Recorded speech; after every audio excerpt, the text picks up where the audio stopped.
Welcome back to Let's Play Storm of Zehir. Last time we stored Sikorian's Demesne.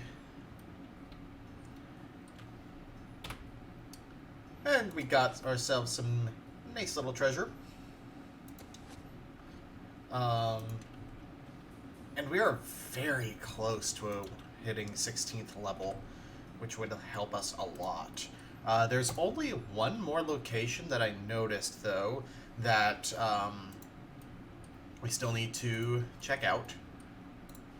So we may actually spend, like, the video grinding up, which shouldn't take too long. I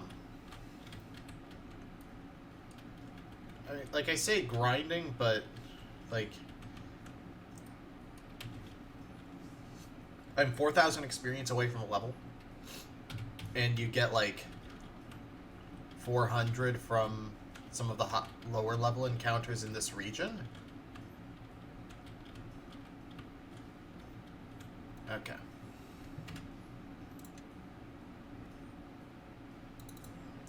Overwrite the autosave. So it shouldn't take terribly long.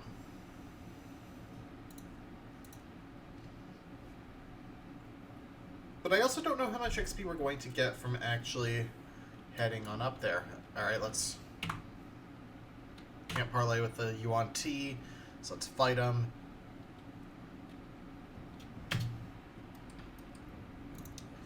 Alright. Mass Swiftness, and you can't use Gate yet, right? Right. So instead, work on a Mass Curse of Blades. And you can't really do much, so...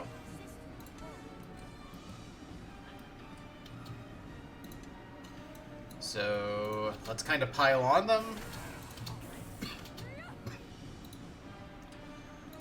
Chain Lightning.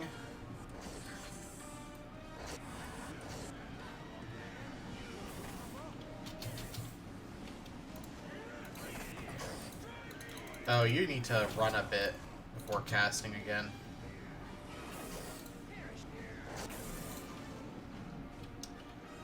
Alright. Wasn't terrible.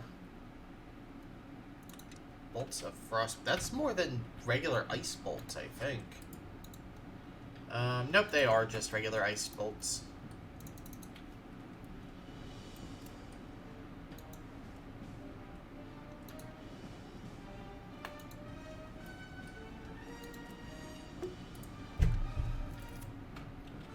So yeah, let's see. How much XP do we get from that? Is that 600?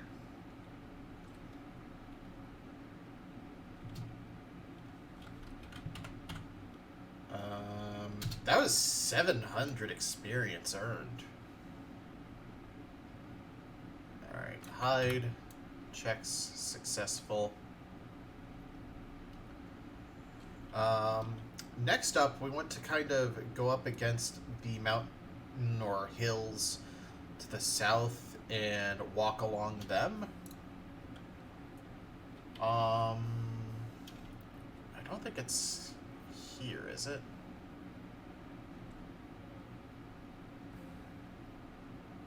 It's like somewhere vaguely around here. I can rest. Oh, nearby enemy. Canceled the rest. There's supposed to be a barrow somewhere.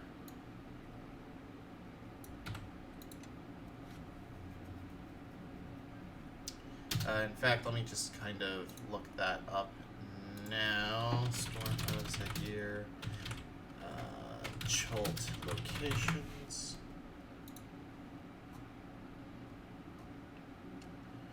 Let's see. Oh yeah, it's a ways away from here. Oh wait, no. What? Yeah, it's like right here.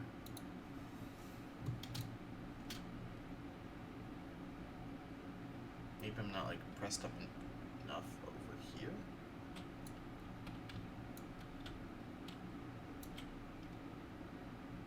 Yeah, it's supposed to be... Maybe it's actually in... No, that little divot in the map isn't really there. I have a massive spot skill, so I shouldn't be having difficulty finding it.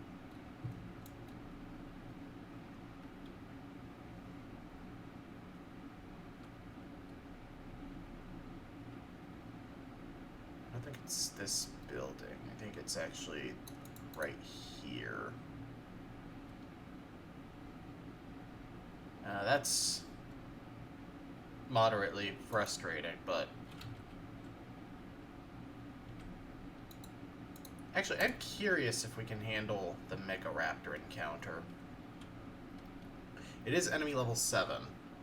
It's several of them. No, I cannot.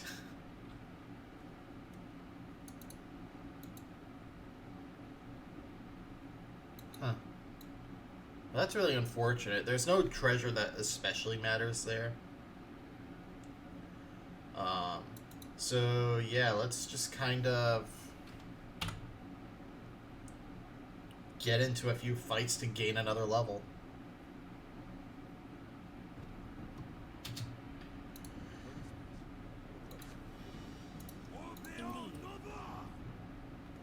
I'm just gonna summon creature.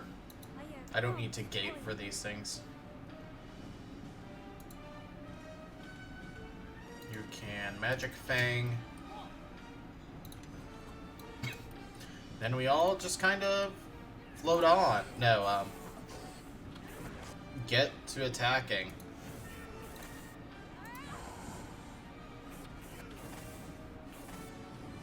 I guess there's no real way to factor for, like, equipment in challenge ratings and stuff.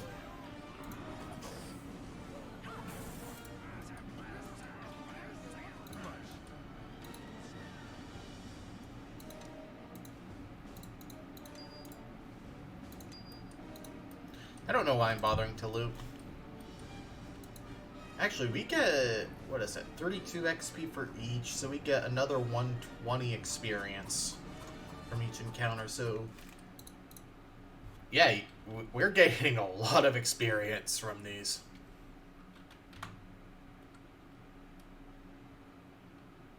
Yeah, we're getting 800 experience per Yuan-Ti encounter.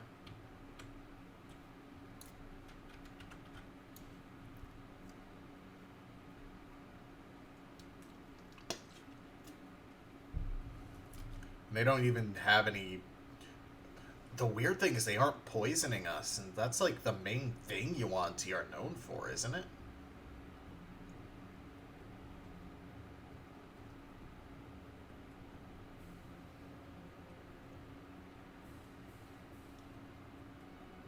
Like, that's why I'm not going after the wyverns. Fell trolls are actually fairly tough.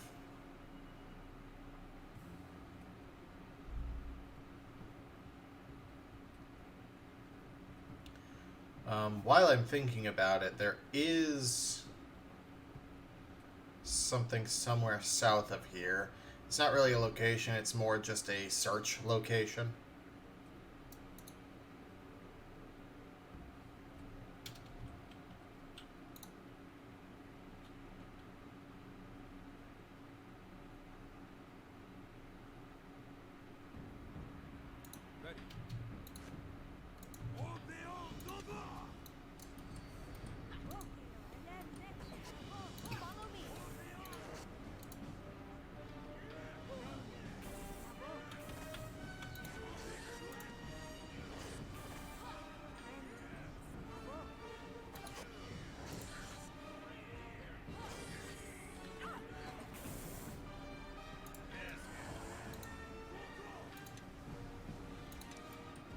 Alchemical silver darts. Nice. Not that, like, anything they can drop really matters. We are not here for anything material.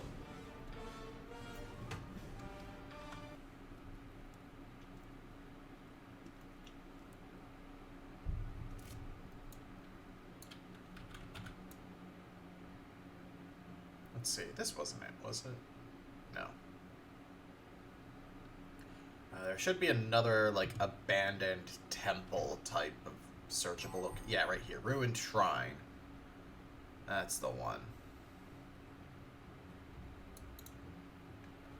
Enter the shrine. Oh!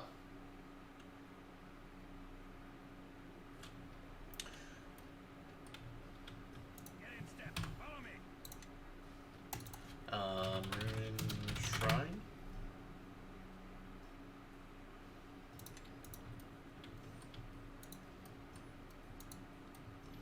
I thought that this was... Wait. This might amount to being a search location. Does anyone actually have Spot?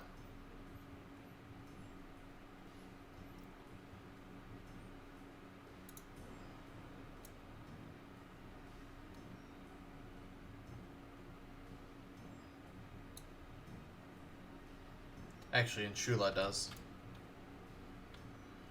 There should be something handy around here.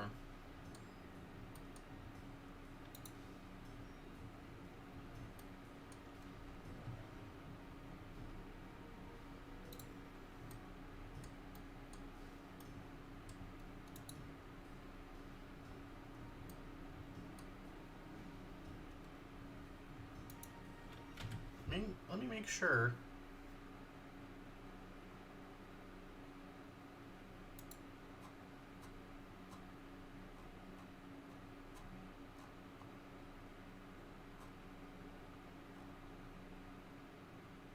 No, this is the wrong place anyway. This literally is just an empty temple.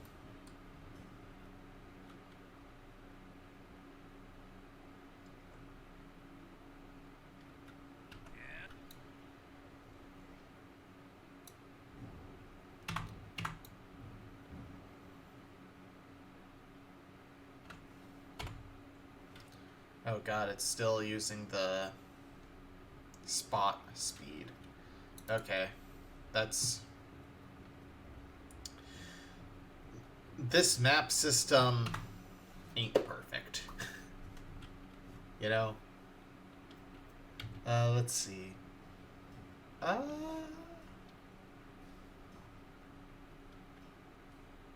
1500, so 2 fights. Alright.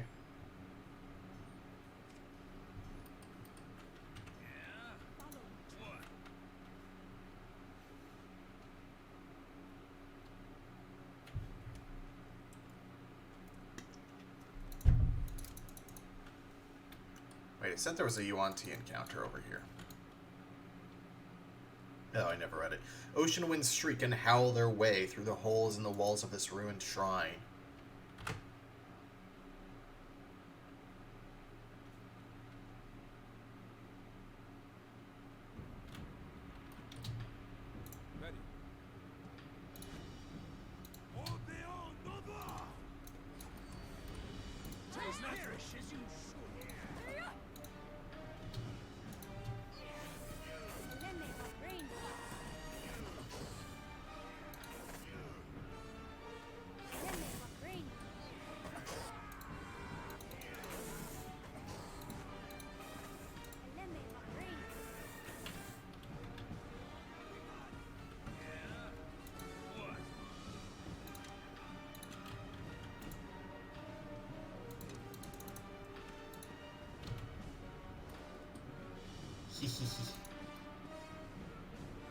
So much XP.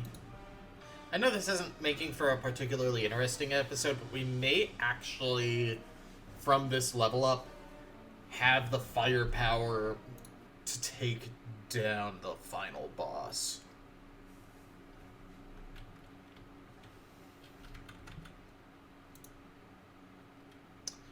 Wild Empathy.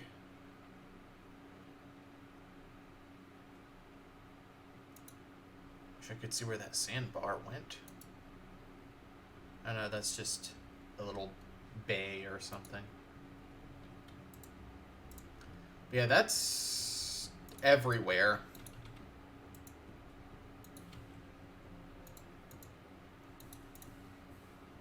Get back here, you.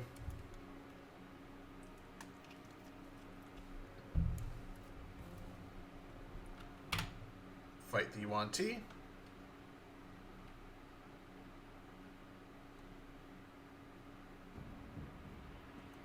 Oh, Umoja actually technically has the level up already.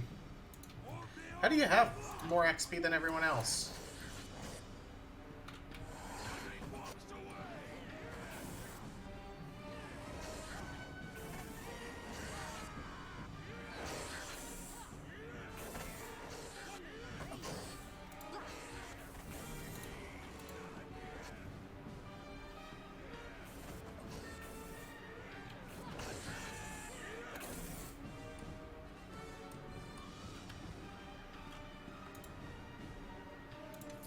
Oh man, 500 gold pieces. If only I wasn't carrying the entire economy of the interplanar universe. Video games are silly.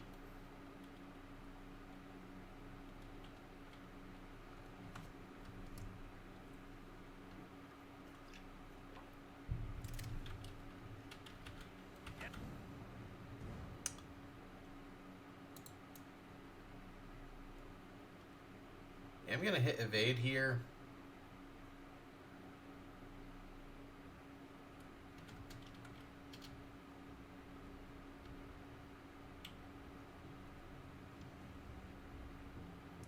Alright, it gave up on me. And then we're gonna head back in, well, yeah, we're gonna head back into the Yuan-Ti temple and gain that level. And maybe actually finish this game. I mean, who knows? It'll also get you an actual glimpse at what I've seen. And let me tell you, it's not pretty.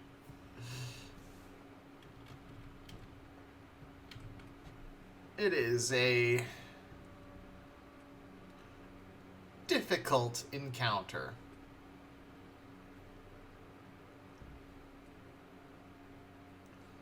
But yeah, this is one of those games that's kind of hung over me that I never finished. Kind of like, what the? A strange druid? Was that? Were they there before?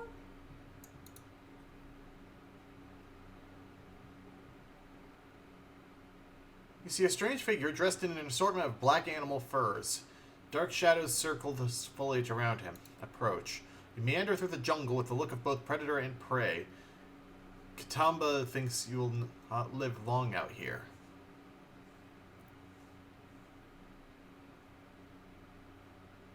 Why is that? My children are hungry and your arrival is most fortunate. Your children? Yes, my children grow restless. They've not eaten for days.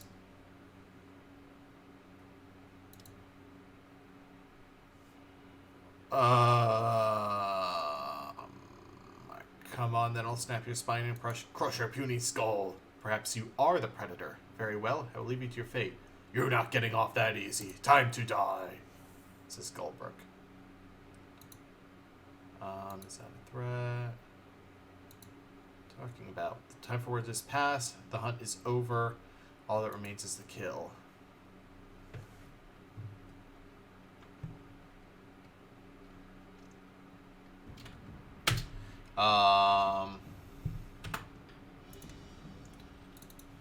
Druid boss, I guess? But I mean, a druid is not the most capable on their own. And that's just some panthers? A lot of panthers?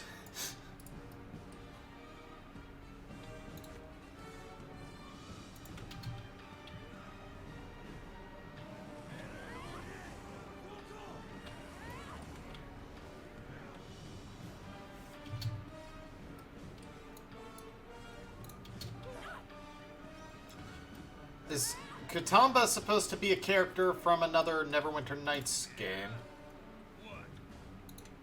Or campaign. Zalantar Spear and Light Shield. What does Zalantar do again? One bonus damage and it's wooden. +2 shield, 10% arcane failure.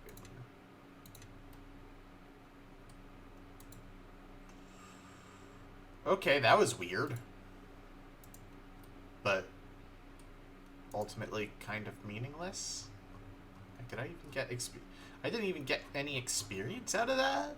Like, I got 93.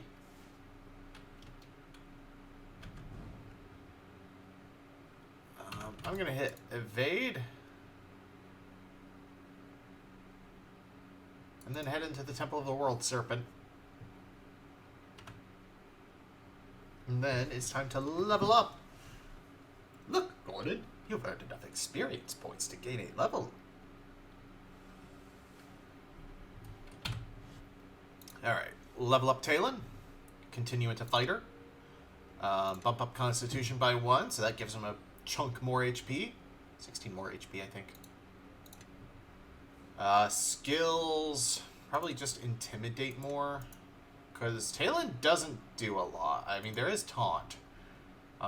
Make a will save against a DC equal to 5 plus attacker's taunt skill or suffer -2 to AC and -2 to concentration for 5 rounds. At 5 ranks, it taunts all enemies within 5 feet of the initial target. Its radius increases by 5 feet for every additional 5 ranks above. Oh, I need to use that actively. I'm sorry. Oh, I can't. Well, it still boosts the DC. And then parry. I think Talon is more of a tank, so yeah, take parry mode. Improved critical. Talon's True Cutter is a hand axe. But I think I already have that. No, this is just a feat in general. Improved power attack, improved unarmed strike, point blank shot, weapon finesse, weapon focus. Weapon proficiency exotic. None of these really, I guess, take power attack? Power attack, base attack, -6 power. This feat allows the character to trade a -6 penalty on his attack roll to gain +6 on his damage roll. Very useful in fighting tough, easy to hit enemies. That's actually not relevant here. I guess I take it for more general use if I decide to take Talon into another campaign. And Shula gains another ranger level. Another point of dexterity. Let's see, concentration. Why did I invest into concentration on you? You don't cast spells, really. Move silently and hide aren't really relevant anymore. I guess dump into spot. No feat as a ranger. Yes, that is so. Wait. Get in step. Follow me. In my step. Etherin, why are you level 14? Emoja is also 14. What the hell? Yes, that is so.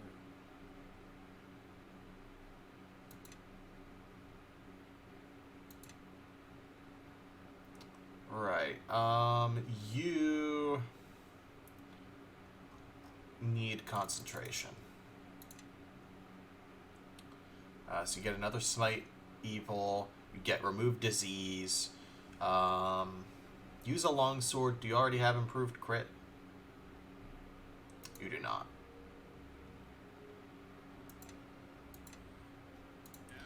Gullbrook. Frenzied Berserker. Do you get anything above 6? 7th gains a frenzy +10 bonus to strength while frenzying instead of a +6. Yeah, that's very good. Yes, stay in Frenzied Berserker. Even more strength. Intimidate. Threaten opponents into feeling sensitive information. DCs to provide them to being spoken to, used in conversation. I guess intimidate. Umoja. Druid. Concentration. What else do you have? Spot and survival. Thought that was more in Chula's thing. Let's see. Power critical sling. Dinosaur companion. Instead of a normal animal, you bond with a wild Deinonychus. A dinosaur not normally available as an animal companion. Elephant's hide. You can spend one of your wild shapes for the day to give yourself a natural armor bonus of +7 for 10 minutes. You don't really use your wild shape. Monkey grip. Weapons normally tuned for your race with only one hand.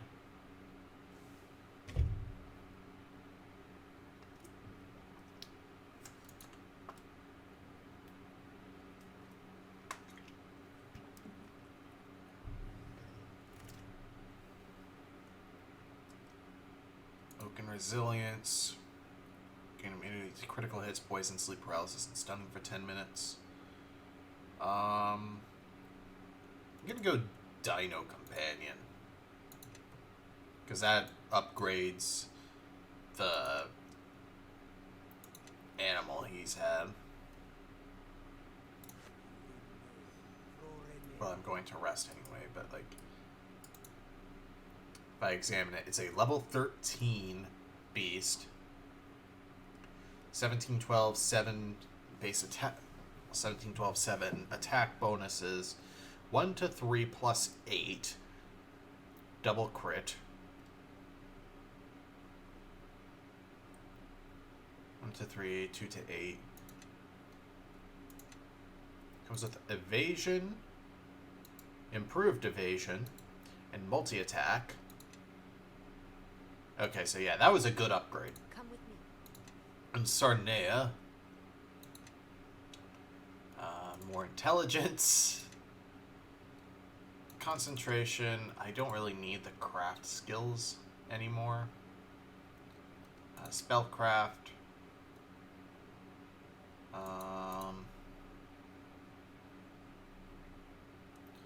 Tumble is super relevant for her.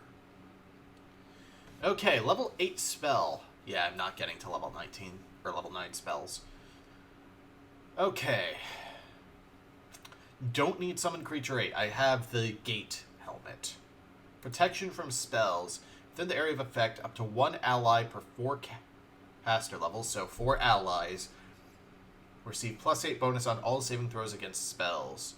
The range is, or area of effect is, target, large, area, 1 creature per 4 levels.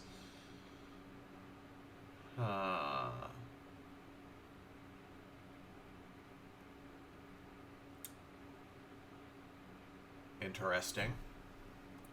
Sunburst. That's just damage. 1d6 of magic damage per caster level up to 25d6 to undead. Non-undead creatures suffer only 6d6 points of magic damage. Vampires are instantly destroyed if they fail a reflex saving throw. All enemies in the area of effect must also make a successful reflex saving throw or be blinded. So that's more for the blind, which maybe Blackstaff creates a quarterstaff that's +4 with Dispel. Create greater undead. Caster brings a powerful vampire into being. The vampire will either be a warrior or a warlock.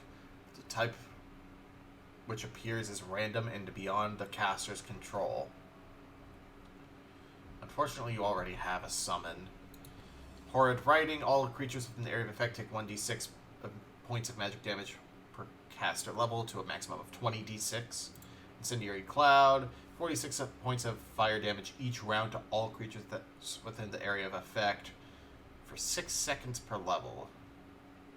Mass Blindness, Deafness. Fortitude save negates. Reflex halves. Fortitude halves. Will negates, mass charm monster, mind blank is a buff, polar ray, no save. Oh, you must succeed on a ranged touch attack with the ray to deal damage to a target, 1d6 points of cold damage per caster level. Is that just Scorching Ray but cold? And with a higher cap. Power Word Petrify. One living creature with 100 hit points or less with no saves, but spell resistance does take into account. You utter a single word of power that instantly causes one creature of your choice to become petrified, whether or not the creature can hear it. Any creature that currently has 101 or more hit points is unaffected by Power Word Petrify. Power Word Stun. No save, but spell resist. Premonition allows you to see a few moments into the future. This grants you damage reduction 30 adamantine. The spell absorbs 10 points of melee damage per caster level before collapsing. Only melee damage, though. I guess technically that... Does it mean physical damage? I don't know, actually. Wall of Greater Dispel Magic. Creatures passing through a wall of Greater Dispel Magic are subject to a Greater Dispel Magic spell at the caster of the creator of the wall.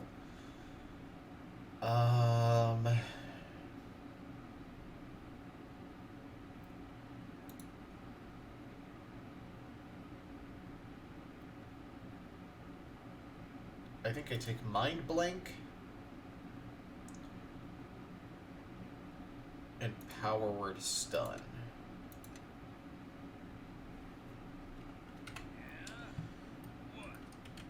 So let's step out for a moment.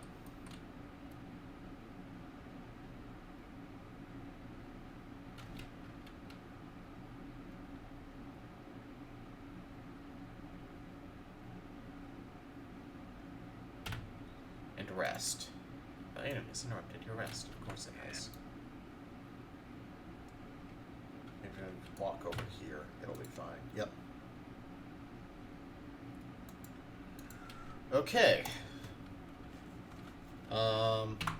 I need to set up my spellbooks again and then rest again. Whoops.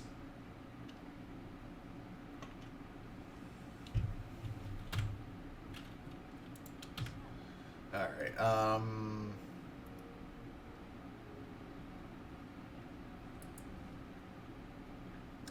Polymorph Self is actually probably the way to go with your 4th level spell. 3rd level, of course, Magic Fang.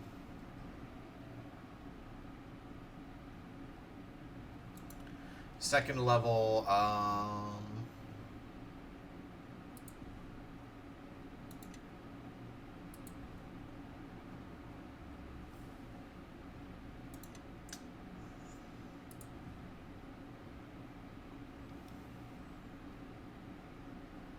I guess Spike Growth wouldn't be bad.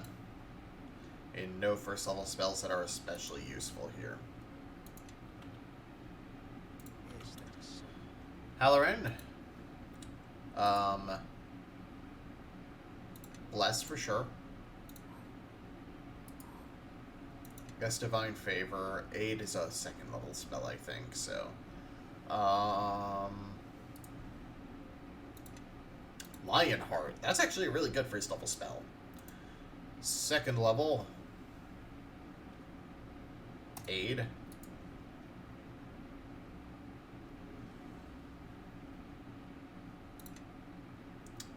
And Aura of Glory. 3rd level, of course, Circle Against Evil. 4th level, let's see. You have Castigate. All creatures whose alignment differs from yours on both the Law, Chaos, and Good Evil axis take 1d4 points of damage per caster level. All creatures whose alignment differs from yours on one component take half damage, and this spell does not deal damage to those who share your alignment. Cure serious wounds, Death Ward, immune to energy drain, negative energy, or death spells, spell-like abilities or effects. Freedom of movement, freedom of movement. Holy Sword. The spell allows you to channel holy power into your sword or any other melee weapon you choose. The weapon acts as a +5 holy weapon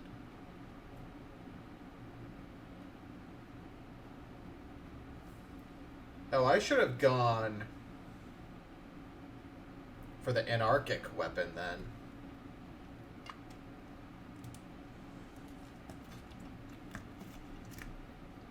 Huh. Lesser Visage of the Deity. The caster invokes the power of their deity, drawing different powers based on the caster's alignment. The caster gains a +4 charisma bonus in addition to the following effects. If good, resistance 10 to acid, cold, and electricity. If neutral, with respect to good and evil, 15 to acid and electricity resistance. If evil, 10 cold and fire resistance. Neutralize poison, restoration. Let's go Lesser Visage. Umoja, you get a level 5 slot. Call Lightning really does not seem to work often. I could just be not understanding how it has to work, but...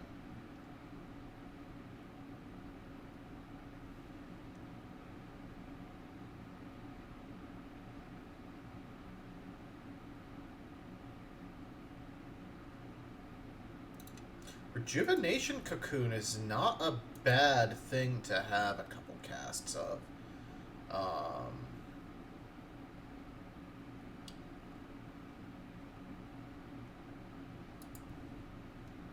And might as well pop a few extra Infernos.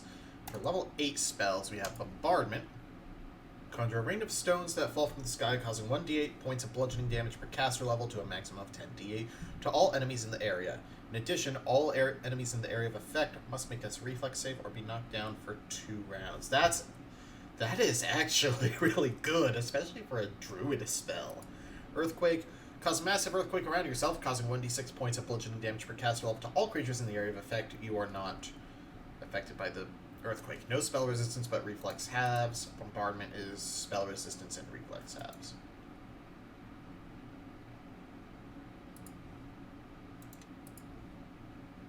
Why would I want Earthquake over Bombardment? Finger of Death. Make a Fortitude save or die. If they succeed, they take 3d6 points of damage plus 1 point per caster level. Mass Cure Serious? I actually don't see that being handy. With 1 cast. Premonition. Storm Avatar. You become empowered by the swift strength and destructive fury of a fierce storm. Lightning crackling from your eyes for the duration of the spell. Wind under your feet allows you to travel at 200% normal speed. Effects do not stack with haste, expeditious retreat, and similar spells, and prevents you from being knocked down by any force short of death. Missile weapons fired at you are deflected harmlessly. Finally, all melee weapon attacks you make do an additional 3 to 18 points of electrical damage to 3d6. That would be good for a melee druid. And Sunburst. Let's go Bombardment. Indeed. And Sarnea. Okay. You have any first level spells that would help here? Probably not. Mage Armor gives +4 armor bonus, but you already have that on your robes. Protection from alignment goes for an hour per level. I mean...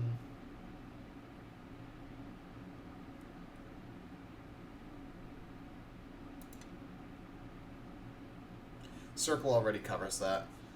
So, let's see. Blades of Fire. Subject's main weapons do an extra 1d8, which stacks with any energy damage your weapons already. That's not bad, actually. So take 3 of those for our melee fighters. Level 2, of course, just mirror image. Yeah, take mirror image. I almost just went with another Scorching Ray. Let's see, no third level spell slots, but we should just still look at this. Third level spells. I have Curse of Impending Blades, Deep Slumber, which is higher level sleep, 10 hit die of creatures, no. Fireball and Lightning Bolt. Lightning Bolt is 10d6 electrical damage. It goes through in a straight line.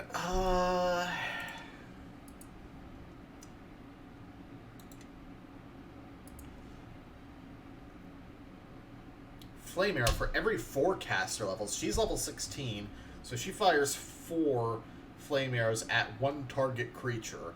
Reflex has spell resistance, but yeah, that's actually the way I want to go.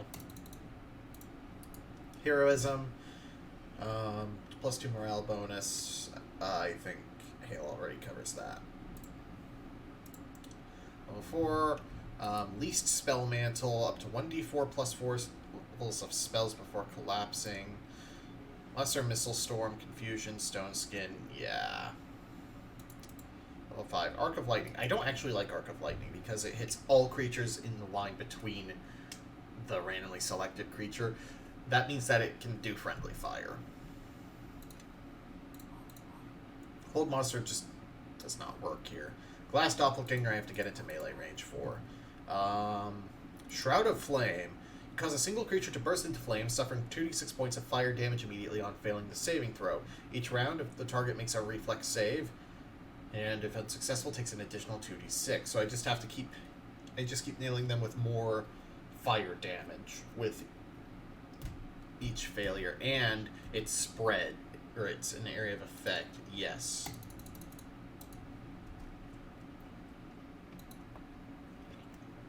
Level 6, more Chain Lightning. Summon creatures for if the Horned Demon actually falls, or the Horned Horror, or whatever it is.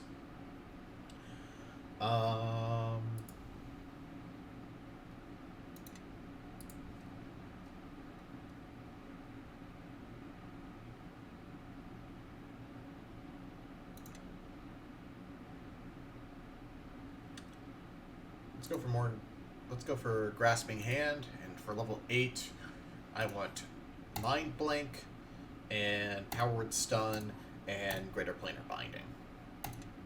I want Greater Planar Binding as, like, it's gonna go Horned Horror, Elemental, Summon Creature, which is, I think is a Dire Bear.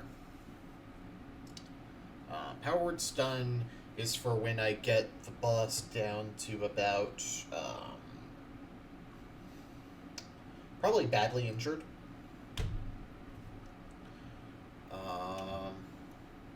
Mind Blank is just a start of battle buff.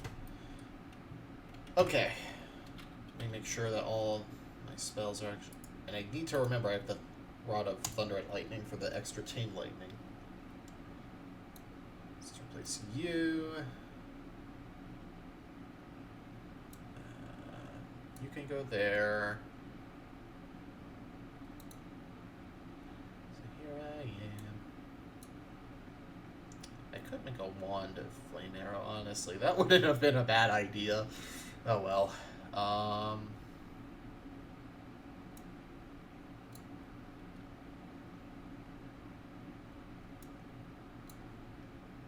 Yeah, mirror image is very good. Okay. Make sure everyone has their spells on their hotbar. Spike growth isn't actually going to do anything. Walk in my step. Aid, Aura of Glory, Lesser Visitor of the Deity. Bless, there aren't actually going to be any undead. Lionheart. Divine Favor is already on there.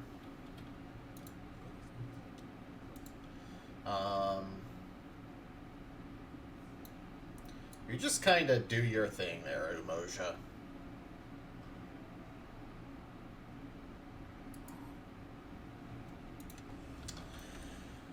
Alright. Let's go rest, update my spell books.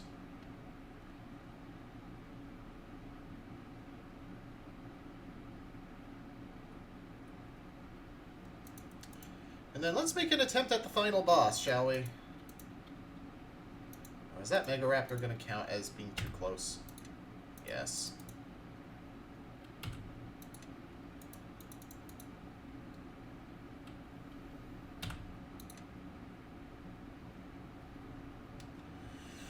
Okay.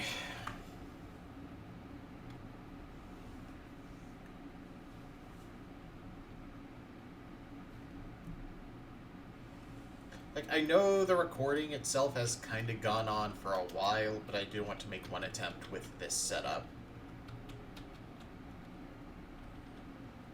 see. Upper level is where I want to go.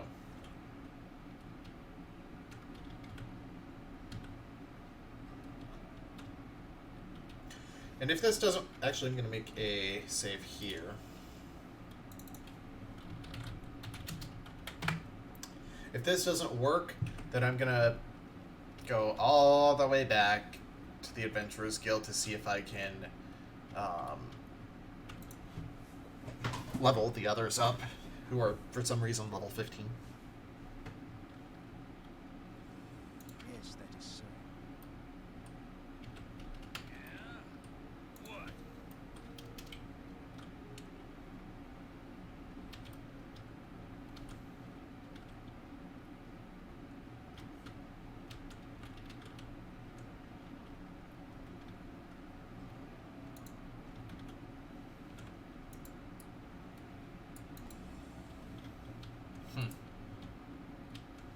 Forgot about the pureblood's body staying for some reason.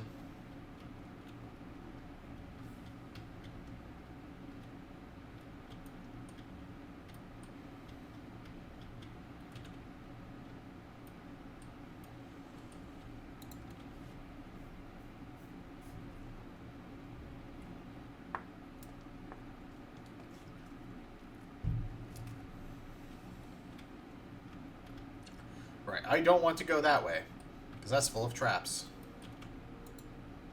Sully Guardian has an amulet that I never picked up. Come with me. Oh, Amulet of Will +3. Yeah? What?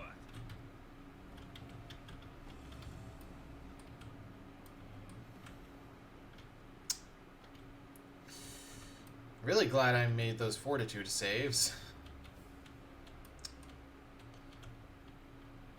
Thought there weren't going to be traps in this direction.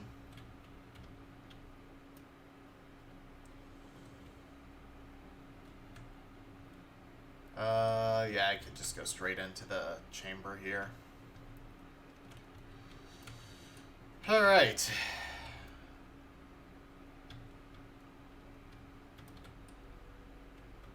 To the throne of the World Serpent.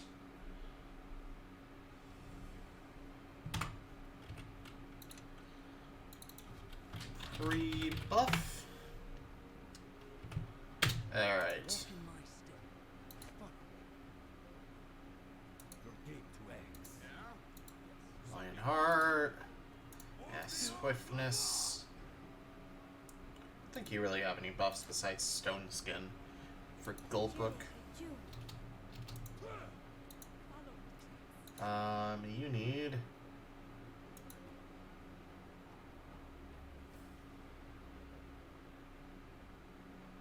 Yeah, honestly, that's going to be more generally useful Yes, that to is buff him.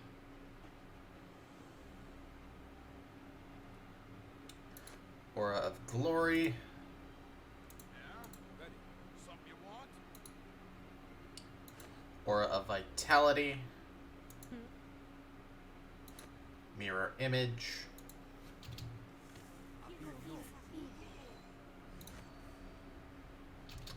Blades of Fire. Yes, that is so. Divine Favor.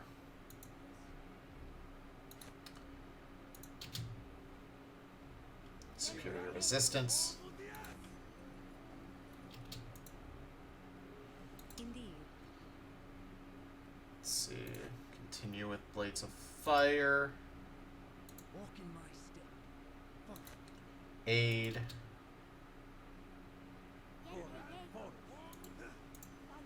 And you may as well polymorph self into... I feel like Mind Flayer is the way to go. Yes, that is so. Of course, Bless. Indeed. Let's see. I think I already gave you two Flame Blade, or Blades of Fire. Yes, that is so. Circle against evil.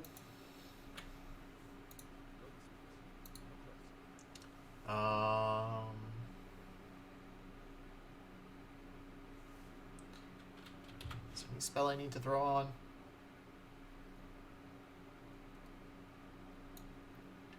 Inferno and Rejuvenation Cocoon will be good to have on hand here.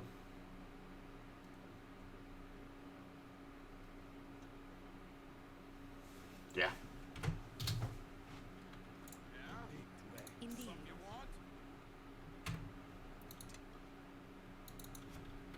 Buffed final boss.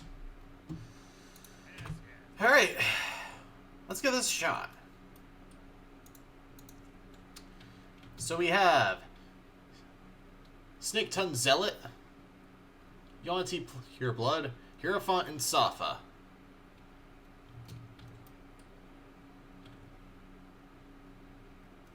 And the Herald of Seems that Zehir. Your clan was incapable of dealing with a handful of intruders.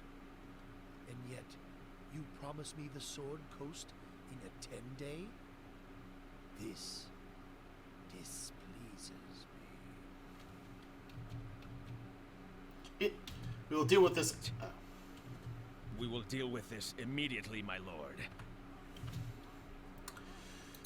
Alright, so the Herald of Zehir is our final boss. Surrounded by dudes constantly buffing and providing support. I want to focus on these purebloods in the front. Sarnea, I want to cast Mass Impending Blades on the Herald himself. Wait, no. I need you to cast Gate first. Up there.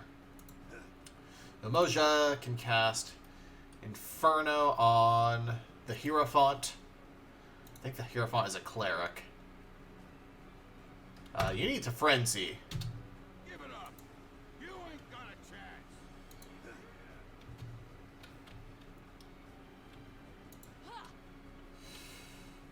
Alright. And Shula is hurting. But she's not going to be a lot of help herself. I don't think. Strike it then. Attack. I forgot to cast Visage of the Deity. Oh well. Spell disrupted. Umoja. I want to cast Bombard.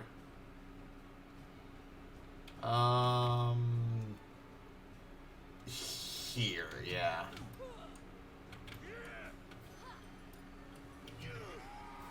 Watch out! Wait, what are you doing, Sarnea?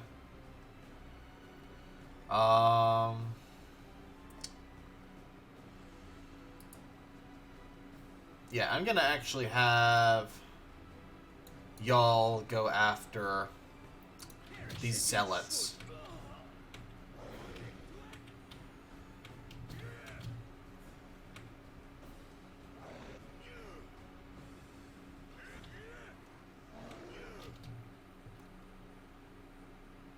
Or not. Oh, he is actually badly wounded. Okay.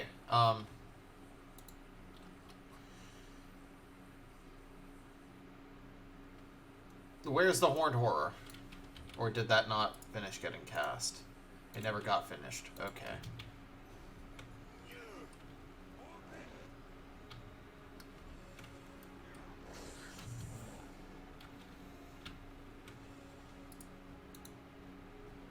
Why are you not casting it? Cannot use that item. Oh, target grappled. The Herald of Zehir is near death, though. Enough!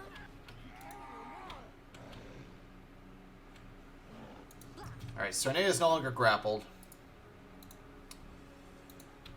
So this is doable. We actually killed the Herald. The herald. The Herald has fallen. Zehir's favor is lost to us.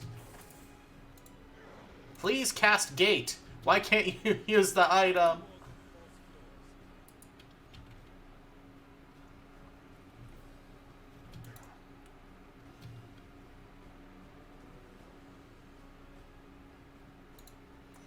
Okay, at least cast planar binding then.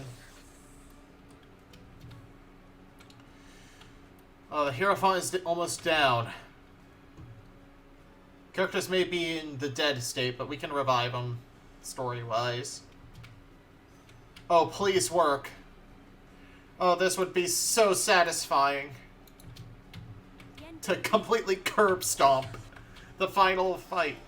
Talon Trueblade has acquired a new feat. Serpent's Bane. How humiliating.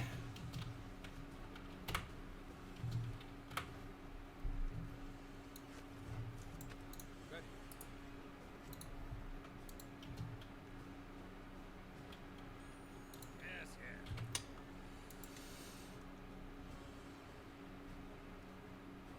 Serpent's Bane. News of your victory against Zehir is quickly spread throughout the clans of the Yuan-Ti. Those Yuan-Ti you encounter in the wilderness will know of you and keep their distance from your wrath.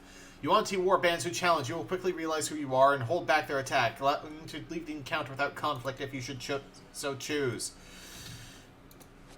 We did it! Alright. Who's carrying the coins of life? Do I have any left?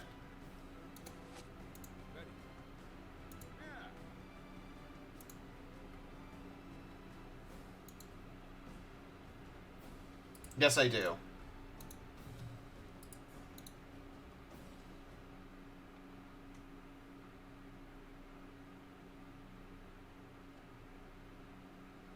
Oh.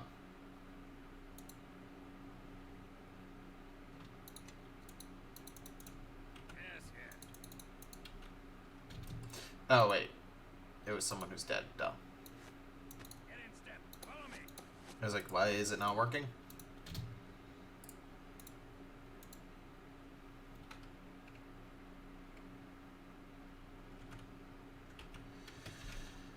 Alright. The Herald of Zehir carries the Fang of Zehir. This was one of the weapons of a fearsome Herald of Zehir, and it bears a fraction of his terrifying power. 2d6 divine damage, plus 4. Oh, it's a Falcon. Keen, made of adamantine, and on hit, poison blood of Zehir. And Hero's Font and Safa carried a tower shield plus 3 and an amulet. Come with me. A Periapt of Wisdom plus 6. Get in step. Follow me.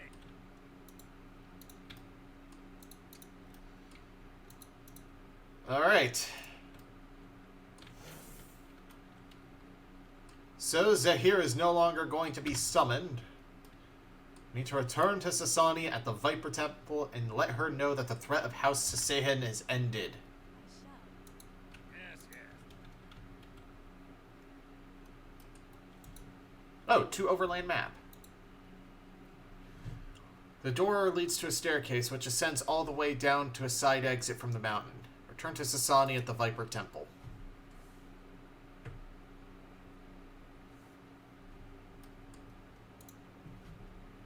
My scouts have brought me the news. Indeed, all in the area saw the result of the storm. House Sassayan consumes itself with chaos, and the other clans have turned from their influence. The threat they pose to Chult, to the Sword Coast and beyond, it is ended. No thanks to you. The forces you faced would have been far greater in number were it not for the sacrifices of my people. There is a reason you are not overwhelmed by Sassayan reinforcements. But let us not squabble. Today the deities of the realm smile upon us, and Interlopus' plans have been quashed, and our mutual enemies defeated. So what happens now? Trade in the Sword Coast has been stabilized, thanks to you. And I shall do what I must to see that it stays that way. What role do I play in your plans? An interesting question. You are a valuable ally. The first time I have admitted such about a scaleless one. But this is strange. I would feel awkward ordering you around as if you were an employee. You have done a great deal already for the Sword Coast, and there's little you can do to improve it any further. further. How do you know I'm not going to turn you into Kelgar once you attempt to return? You're still wanted and guilty of murder. Come now, you can't be. Very well. You know the circumstances, so I owe you a favor. What do you want? You do what you want on the Sword Coast, but you give me your word that you will harm no one while you do it. You cannot. This isn't what I... Fine. Very well. You have my word. I will harm no one.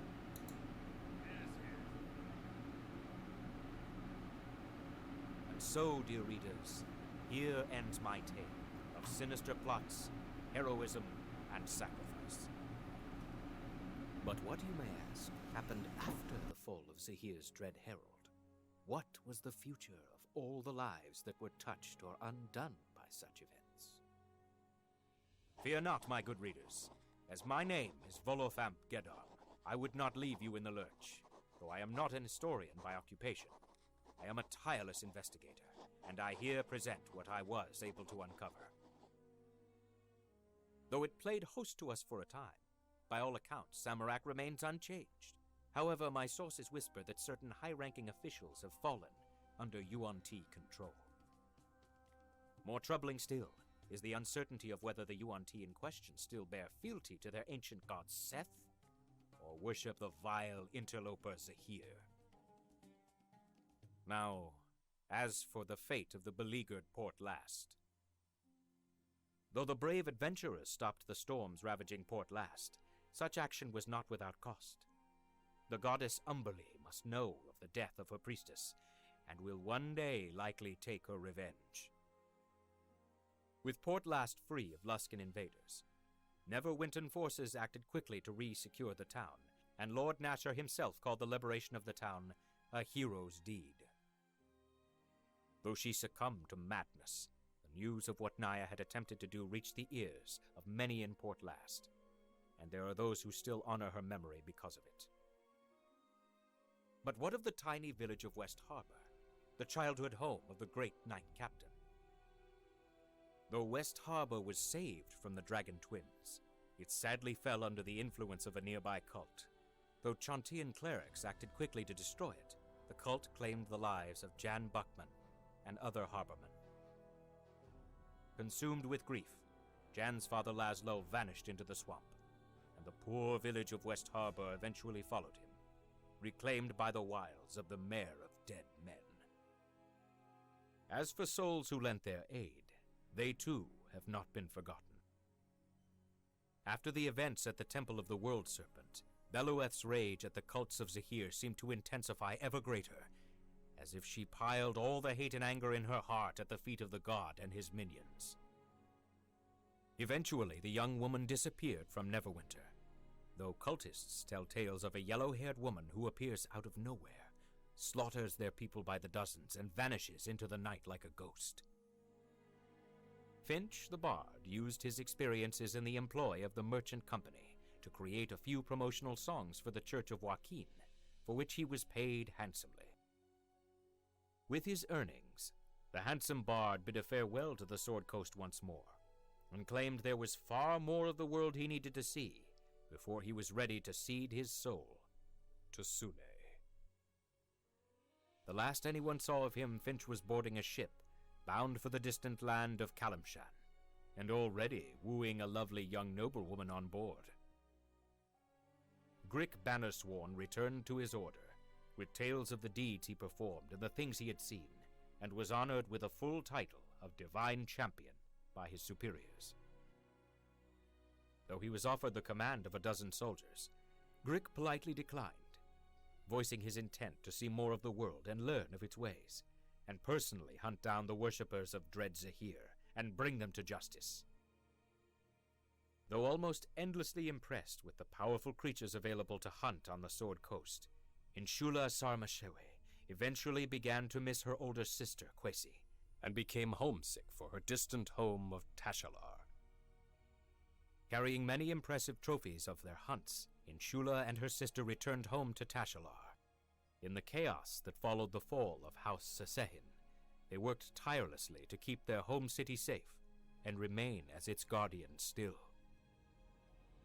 Worried that the goddess Umberlee might take revenge on her for traveling with a group that killed one of her priestesses, Lastri Kasira reluctantly gave up on her career as a sailor and decided to become a wandering sellsword. However, a chance encounter with another wandering swordswoman on the road led to a recommendation of her selling her services to Neverwinter, and before long, Lastri climbed the ranks to become a captain of the Neverwinter City Watch.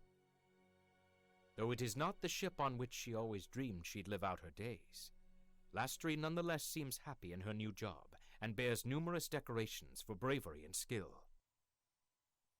With the situation at Port Last resolved to the satisfaction of his superiors, solemn young Septimund returned to the safety of his brotherhood, resolutely following the decree of Kelemvor to the end.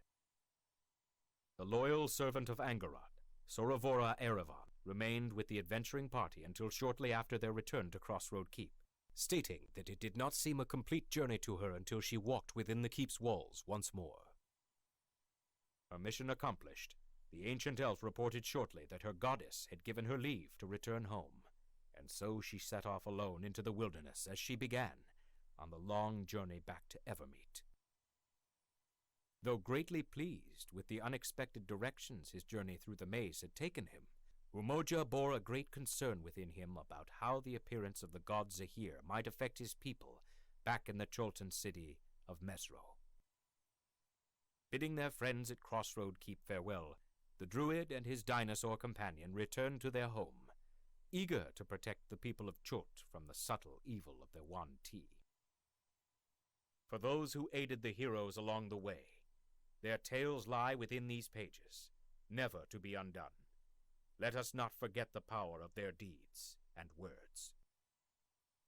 But most importantly, what of the fate of the Sword Coast and the beautiful merchant leader, Sasani? Because of the adventuring group's dedicated work into improving the economy of the Sword Coast and the massive economic strides made by Neverwinter thanks to their efforts, Sasani promoted the members of the group to be the company's co-owners. Together, they utilized the merchant company's powers to restore Neverwinter's splendor, growing it into an economic powerhouse, with its heart located in the now massive structure of Crossroad Keep. After the vanquishment of the Sasane, Sasani abdicated leadership within the Soringar clan to return to Crossroad Keep, resuming her noble work restoring the economic prosperity of the Sword Coast. True to her word, the elegant Sasani introduced many innovative initiatives to bring wealth and prosperity to the region, but never at the cost of lives or livelihood. She became known as an intelligent and fair businesswoman, and after a time, even her enforced promise of harming no one ceased to chafe her, and she appeared to be almost comfortable within human society. This concludes my tale, dear readers. Though I know not when or how it may be read, one persistent concern still remains in my mind that I must share with you. These events, though seeming separate, have appeared to me to be more closely intertwined than I had previously imagined, each time that I think on them, and a grave chill freezes my bones when I do so. I hope here to report to the world the bravery of the heroes who faced down and defeated the Herald of Zehir, and enter such into legend, that such legends exist to inspire us in the days ahead. So, reader, I stand by my fear that something dreadful is coming, perhaps something that shall change the face of the realms forever. I can only hope that brave heroes, like the ones that I was privileged to journey with, can step from obscurity and face the darkness when it arises. And to my friend, the esteemed Elminster, if this book sells well, I'm going to publish my work about nymphs in Samarak. I have an interested buyer. With flourish, Volotham Gedarm, historian and traveler of Faerun. The end.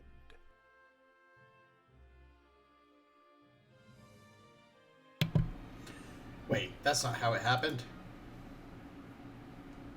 Oh. So, dear, but what? Fear not, my good reader.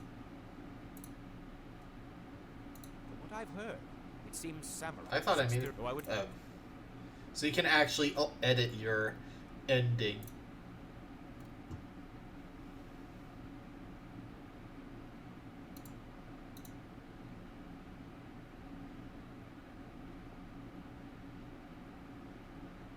I forget what I did with Nia.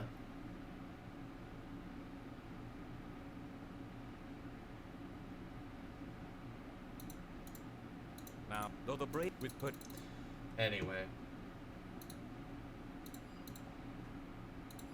Jane but under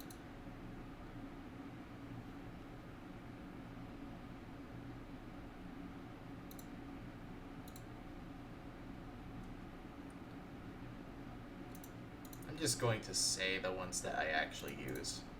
Motion. as for Shula. some character for those Sun Live, Made Her Promise. Very but most successful.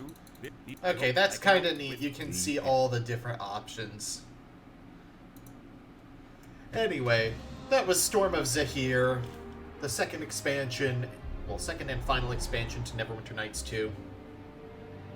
Really cool ideas, and I really like when I look at it from the perspective of the idea is to build up your characters to the point where you can take on the final encounter. It's actually really cool.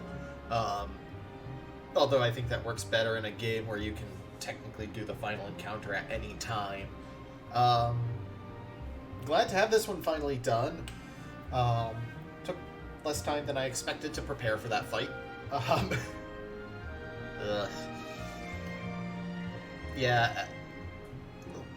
Playing some of these older games, some of the credits are going to age poorly, like Chris Avalon. Yeah.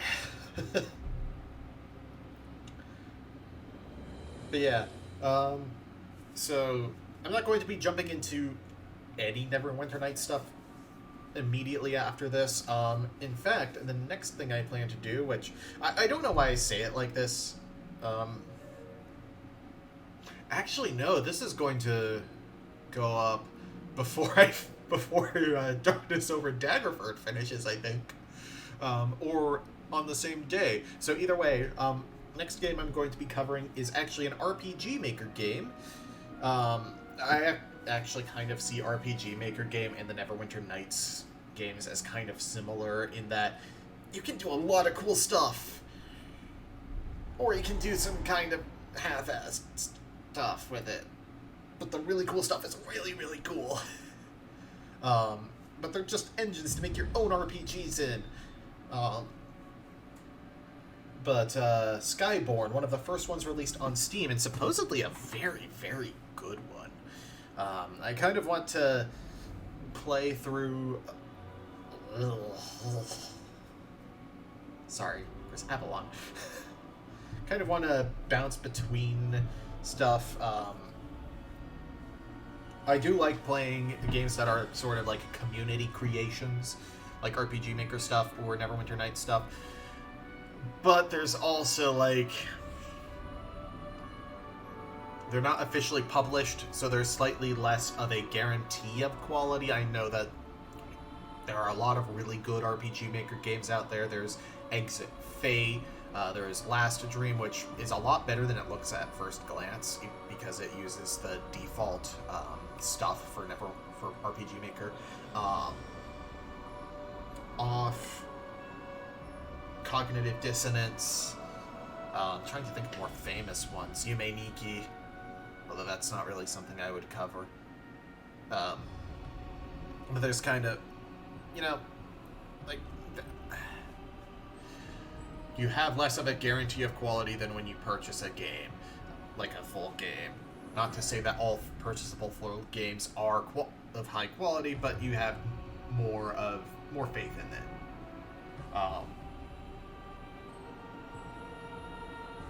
Again,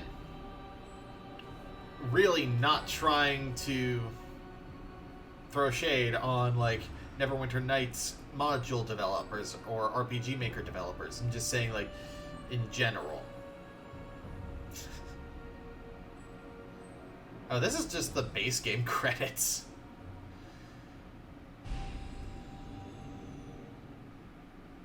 But, actually, I think there were 3 expansions, weren't there? Because there's... Let me see.